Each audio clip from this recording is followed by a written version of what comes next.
नमस्कार बंधुरा आमी मौ तोमादेर सबाइके आरो एकबार आमादेर गल्पकथा परिवारे अनेक अनेक स्वागत जानिए आजकेर भिडियोटी शुरू करछि। बंधुरा आज आमी तोमादेर साथे जन्माष्टमीर पुजो विधि शेयर करे नेब। जन्माष्टमी सनातन हिंदू धर्मे एक अत्यंत तात्पर्यपूर्ण धर्मीय उत्सव एबं आमरा प्राय प्रत्येकेई ओई दिन बाड़ीते आमादेर साध्यमतो श्रीकृष्ण एबं श्रीकृष्णेर बाल्यरूप छोट्ट गोपाल सोनार पुजो करे थाकि। पुजो विधिते जावार आगे एक नजरे এই বছরের জন্মাষ্টমীর সময়সূচি দেখে নেওয়া যাক।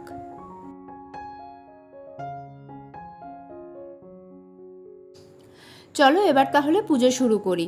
পুজোতে বসার আগে আমি নিজের মাথা এবং পুজোর সব উপকরণে গঙ্গা জল ছিটিয়ে নিয়েছি আর পুজোর ফুল মালা তুলসী পাতা ইত্যাদিতে গঙ্গা জল চন্দন অগরু এবং কর্পূরের গুঁড়ো লাগিয়ে নিয়েছি।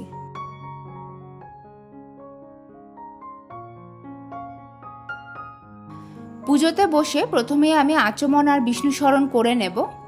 হাতে সামান্য গঙ্গা জল নিয়ে নিয়েছি।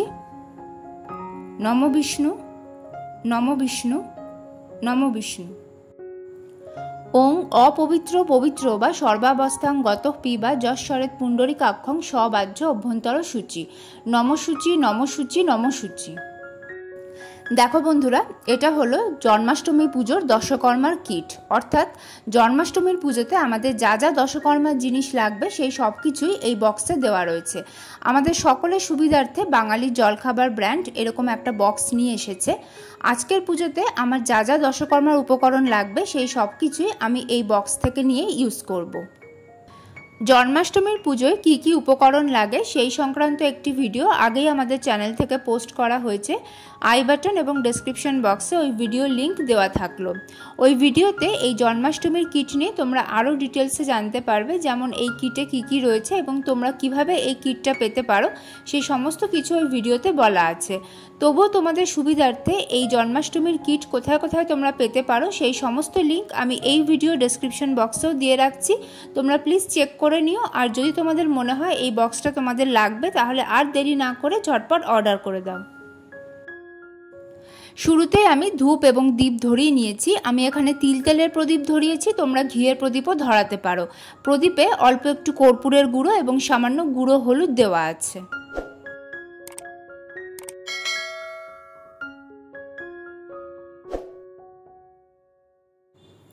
বন্ধুরা তোমাদের সুবিধার্থে আমি আজকের ভিডিওতে গোপালের পুজো বিধি এবং রাধাকৃষ্ণের পুজো বিধি দুটি পুজো বিধি শেয়ার করে নিচ্ছি। তোমরা চাইলে শুধুমাত্র গোপালের পুজোও করতে পারো বা শুধুমাত্র রাধাকৃষ্ণের পুজোও করতে পারো, অথবা দুটি পুজোই করে নিতে পারো জন্মাষ্টমীর দিন। পুজোর শুরুতে আমি অভিষেক করে নেব। প্রথমেই আমি গোপাল সোনার অভিষেক করে নিচ্ছি। একটি অভিষেক পাত্রে আমি গোপালকে বসিয়ে নিয়েছি।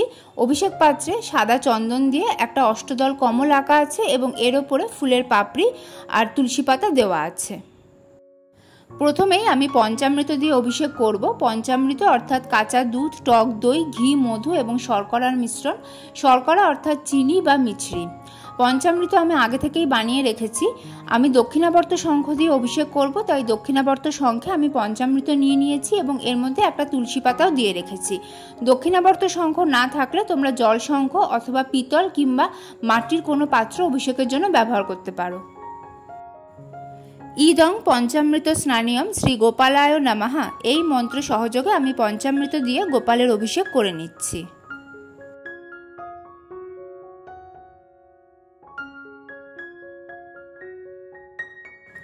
পঞ্চামৃত দিয়ে অভিষেক হয়ে যাওয়ার পর আমি পরিষ্কার জল দিয়ে গোপালের শ্রীবিগ্রহ ধুয়ে নিচ্ছি।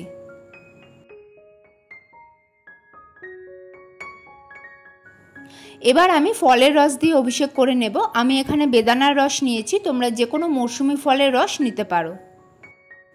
ফলের রস দিয়ে অভিষেকের মন্ত্রটি হলো ইদং ফলোদক স্নানিয়ম শ্রী গোপালায় নমঃ।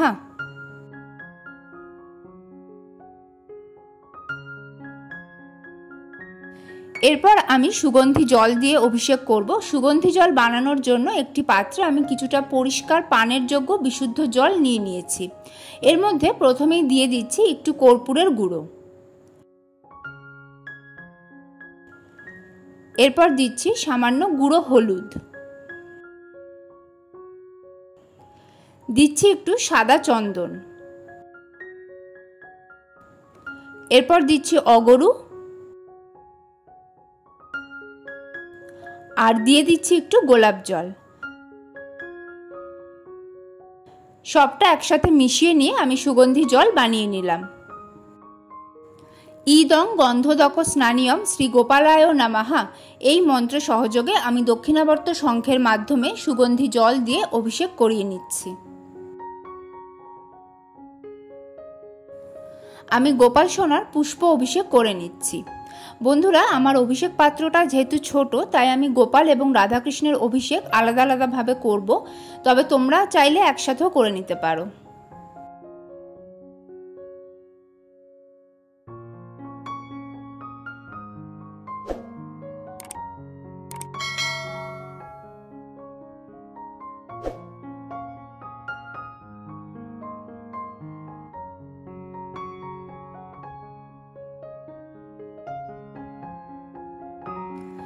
এবার আমি রাধা গোবিন্দের অভিষেক করে নেব। আমি অভিষেক পাত্রে রাধা গোবিন্দের শ্রীবিগ্রহ বসিয়ে নিয়েছি। বন্ধুরা, তোমরা দেখতেই পাচ্ছ যে আমার রাধা গোবিন্দের শ্রীবিগ্রহের সঙ্গে গোমাতাও আছেন, তাই গোমাতার অভিষেকও আমি রাধা গোবিন্দের অভিষেকের সময়ে করে নেব। ইদং পঞ্চামৃত স্নানিয়ম শ্রী রাধা কৃষ্ণাভ্যাং নমঃ এই মন্ত্র সহযোগে আমি পঞ্চামৃত দিয়ে অভিষেক করে নিচ্ছি।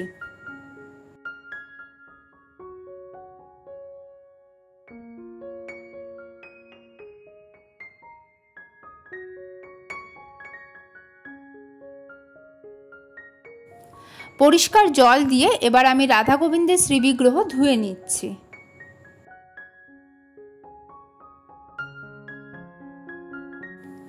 ইদং ফলোদক স্নানিয়ম শ্রী রাধা কৃষ্ণাভ্যাং নমঃ এই মন্ত্র সহযোগে এবার আমি ফলের রস দিয়ে অভিষেক করে নিচ্ছি।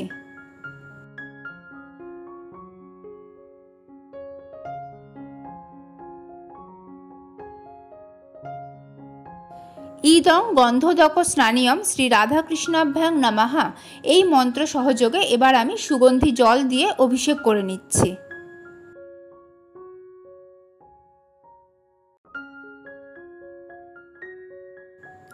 এবার আমি রাধা গোবিন্দ এবং গোমাতার পুষ্প অভিষেক করে নিচ্ছি। বন্ধুরা, অভিষেক বিধি সম্পন্ন হয়ে যাওয়ার পর রাধা গোবিন্দ এবং গোপাল সোনার এই স্নান জল তোমরা বাড়ির সকলের মাথায় সামান্য স্পর্শ করিয়ে এবং কিছুটা গ্রহণ করে নিয়ে বাকিটা তুলসী গাছের গোড়ায় দিয়ে দিতে পারো।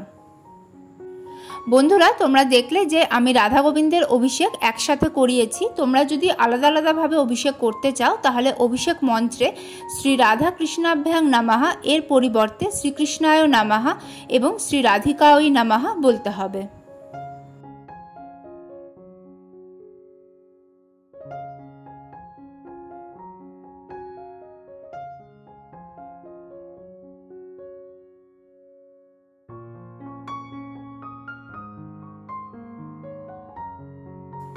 অভিষেক বিধি সম্পন্ন হয়ে যাওয়ার পর আমি গোপাল সোনা এবং রাধা গোবিন্দের শ্রীবিগ্রহ ভালো করে পরিষ্কার করে নিয়ে পুজোর আসনে বসিয়ে নিয়েছি আর সামান্য সাজ শৃঙ্গারও করিয়ে দিয়েছি। আর তোমরা দেখতেই পাচ্ছ বন্ধুরা, গোপাল সোনা এবং শ্রীকৃষ্ণকে আমি ময়ূর পালকও নিবেদন করে দিয়েছি। পুজোর আসন আমি আগে থেকেই প্রস্তুত করে রেখেছিলাম। একটা পরিষ্কার কাঠের জলচকির ওপর গঙ্গা জল ছিটিয়ে তার উপর আমি একটা হলুদ কাপড় পেতে নিয়েছি। কাপড়ের ওপর আরও কিছুটা গঙ্গা জল ছিটিয়ে কর্পূরের গুঁড়ো, গোটা আতপ চাল এবং ফুলের পাপড়ি সহযোগে আমি পুজোর আসনটা প্রস্তুত করে রেখেছিলাম। গোপালকে আমি সাদা চন্দনের তিলক পরিয়ে দিচ্ছি। এরপর আমি হলুদের তিলক পরিয়ে দিচ্ছি। গোপালের হাতে আমি একটা রূপোর বাঁশি দিয়ে দিলাম। এটা আগে থেকেই আমার কাছে ছিল, তবে সম্ভব হলে তোমরা জন্মাষ্টমীর দিন নতুন একটা রূপোর বাঁশি গোপাল অথবা শ্রীকৃষ্ণকে নিবেদন করতে পারো। বন্ধুরা, তোমরা অনেকেই জানো যে সাজগোজ করানোর পর গোপাল সোনাকে একটু আয়না দেখাতে হয়, তো আমিও এখানে গোপালকে আয়না দেখিয়ে দিচ্ছি। গোপালকে নিবেদন করার জন্য আমি এখানে অর্ঘ্য সাজিয়ে নিয়েছি। একটা কুশিতে কিছুটা পরিষ্কার জল, গোটা আতপ চাল, জব এবং কালো তিল নিয়েছি। এছাড়াও নিয়েছি শ্বেতচন্দন সহযোগে ফুল ও দূর্বা। কুশির পরিবর্তে তোমরা অন্য যে কোনো ছোট তামা বা পিতলের পাত্র ব্যবহার করতে পারো। অর্ঘ্য যে কোনো দেবদেবীর হস্তে বা মস্তকে নিবেদন করা হয়। ইদং অর্ঘ্যং শ্রী গোপালায় নমঃ।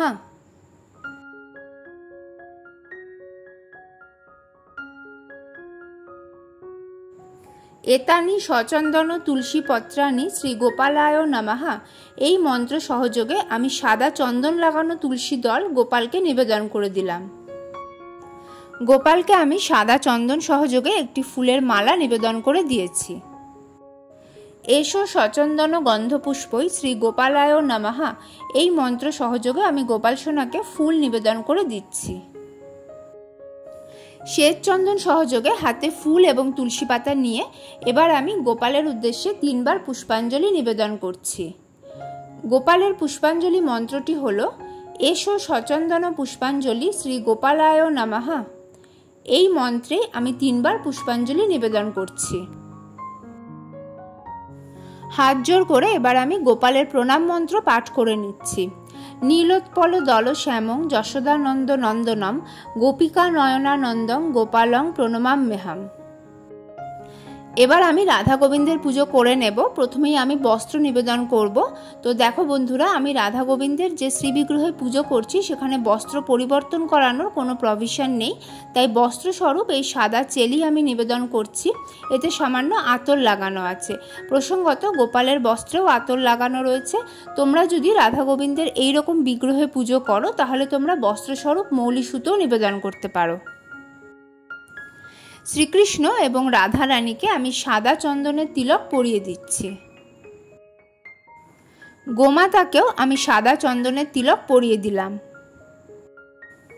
এরপর আমি রাধা গোবিন্দকে হলুদের তিলক পরিয়ে দিচ্ছি।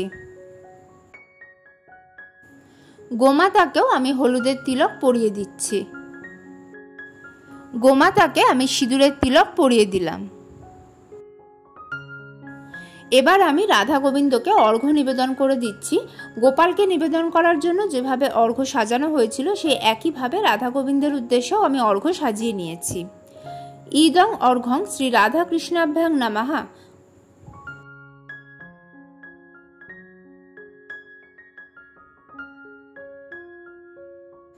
এতানি সচন্দন তুলসী পত্রানি শ্রীকৃষ্ণায় নমঃ এই মন্ত্র সহযোগে সাদা চন্দন লাগানো তুলসী পাতা এবং তুলসী দল আমি শ্রীকৃষ্ণকে নিবেদন করে দিচ্ছি।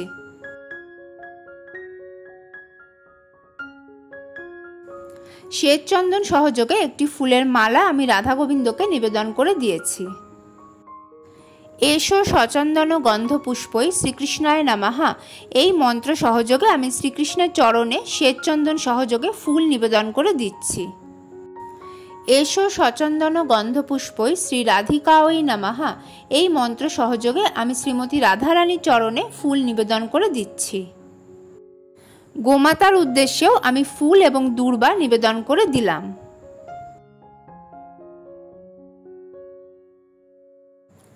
বন্ধুরা, এই বছরের জন্মাষ্টমীর পূর্ণাঙ্গ সময়সূচি, রোহিণী নক্ষত্রের সময়কাল, জন্মাষ্টমীর ব্রত পালনের নিয়ম, জন্মাষ্টমীর দিন কি খাওয়া যায় কি খাওয়া যায় না, জন্মাষ্টমীর পুজো কখন করতে হবে, জন্মাষ্টমীর পারণ কখন করতে হবে এবং কিভাবে করতে হবে, নন্দোৎসব এবং জন্মাষ্টমীর ব্রত কথা, এই সমস্ত কিছু নিয়ে একটা ভিডিও আগেই আমাদের চ্যানেল থেকে শেয়ার করা হয়েছে। আই বাটন ও ডেসক্রিপশন বক্সে ওই ভিডিওর লিঙ্ক দেওয়া রইল, তোমরা চাইলে দেখে নিতে পারো। শ্বেতচন্দন সহযোগে হাতে ফুল এবং তুলসী পাতা নিয়ে এবার আমি শ্রীকৃষ্ণের উদ্দেশ্যে 3 বার পুষ্পাঞ্জলি নিবেদন করছি। শ্রীকৃষ্ণের পুষ্পাঞ্জলি মন্ত্রটি হল এসো সচন্দন পুষ্পাঞ্জলি শ্রীকৃষ্ণায় নমঃ। এই মন্ত্রে আমি 3 বার পুষ্পাঞ্জলি নিবেদন করছি। হাত জোড় করে এবার আমি শ্রীকৃষ্ণের প্রণাম মন্ত্র পাঠ করে নিচ্ছি। কৃষ্ণায় বাসুদেবায় দৈবকী নন্দনায় চ অশেষ ক্লেশনাশায় গোবিন্দায় নমো নমঃ।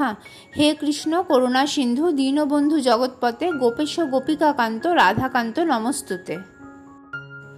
শ্বেত চন্দন সহযোগে হাতে ফুল নিয়ে এবার আমি শ্রীমতী রাধারানীর উদ্দেশ্যে 3 বার পুষ্পাঞ্জলি নিবেদন করছি। রাধারানীর পুষ্পাঞ্জলি মন্ত্রটি হল এসো সচন্দন পুষ্পাঞ্জলি শ্রী রাধিকায় নমঃ। এই মন্ত্রে আমি 3 বার পুষ্পাঞ্জলি নিবেদন করছি। হাত জোড় করে এবার আমি শ্রীমতী রাধারানীর প্রণাম মন্ত্র পাঠ করে নিচ্ছি। তপ্ত কাঞ্চন গৌরাঙ্গীং রাধে বৃন্দাবনেশ্বরী বৃষভানু সুতে দেবী তাং প্রণমামি হরিপ্রিয়ে। রাধা গোবিন্দকে আমি গোলাপ ফুল নিবেদন করে দিলাম। শ্বেত চন্দন সহযোগে একটি পদ্ম ফুল আমি গোপাল সোনা এবং রাধাকৃষ্ণের উদ্দেশ্যে নিবেদন করে দিচ্ছি।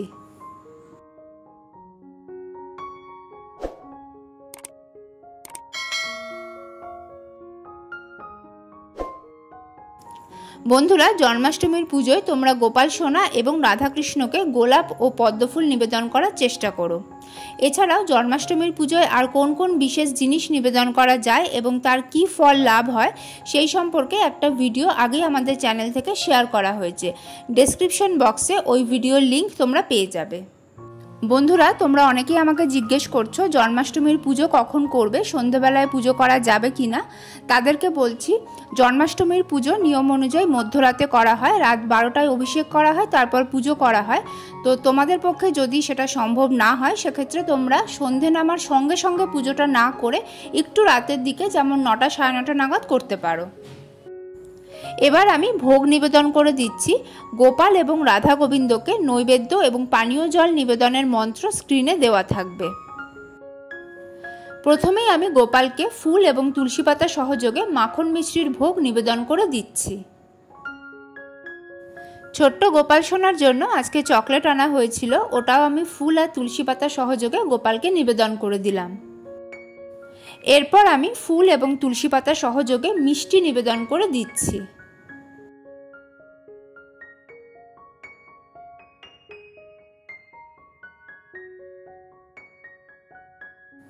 ফুল এবং তুলসী পাতা সহযোগে আমি মালপোয়া আর তালের বড়া নিবেদন করে দিচ্ছি।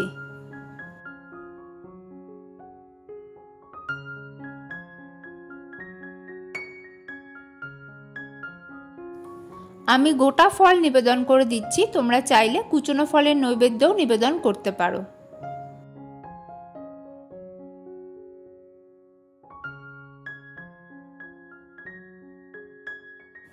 ছোট্ট গোপাল সোনাকে আমি একটু মিষ্টি খাইয়ে দিচ্ছি। গোপালকে আমি তালের বড়াও খাইয়ে দিলাম। আমি পানীয় জল নিবেদন করে দিচ্ছি।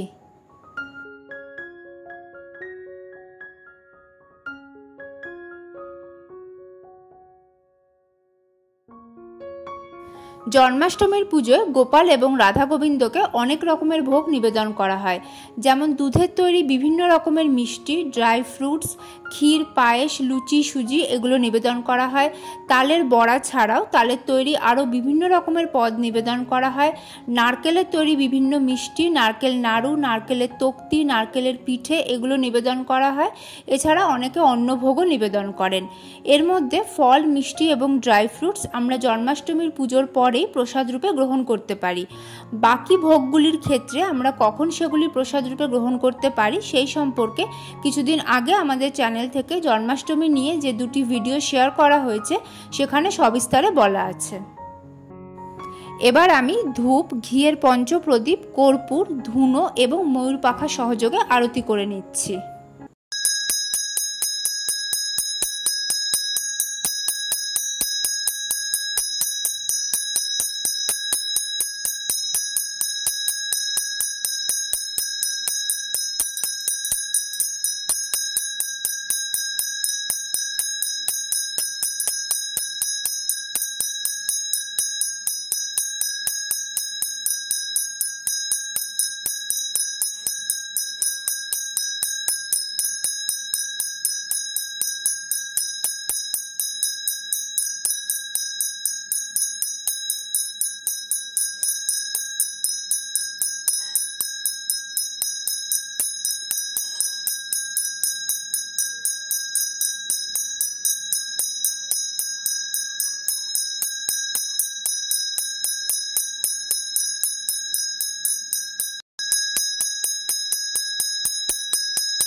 এরপর শ্রীকৃষ্ণের অষ্টোত্তর শতনাম পাঠ করে নিতে হবে। তোমাদের কাছে শ্রীমতী রাধারানীর অষ্টোত্তর শতনাম থাকলে তোমরা সেটাও পাঠ করে নিতে পারো। এছাড়াও জন্মাষ্টমীর পুজোর পর অতি অবশ্যই জন্মাষ্টমীর ব্রত কথা পাঠ করতে হবে অথবা শ্রবণ করতে হবে। একটু আগেই আমি তোমাদের বলেছি আমাদের চ্যানেল থেকে জন্মাষ্টমীর ব্রত কথা নিয়ে অলরেডি একটা ভিডিও পোস্ট করা হয়েছে। ডেসক্রিপশন বক্সে ওই ভিডিওর লিঙ্ক তোমরা পেয়ে যাবে। এই দিন মনে মনে যত বেশি কৃষ্ণনাম বা হরিনাম জপ করা যায় ততই ভালো।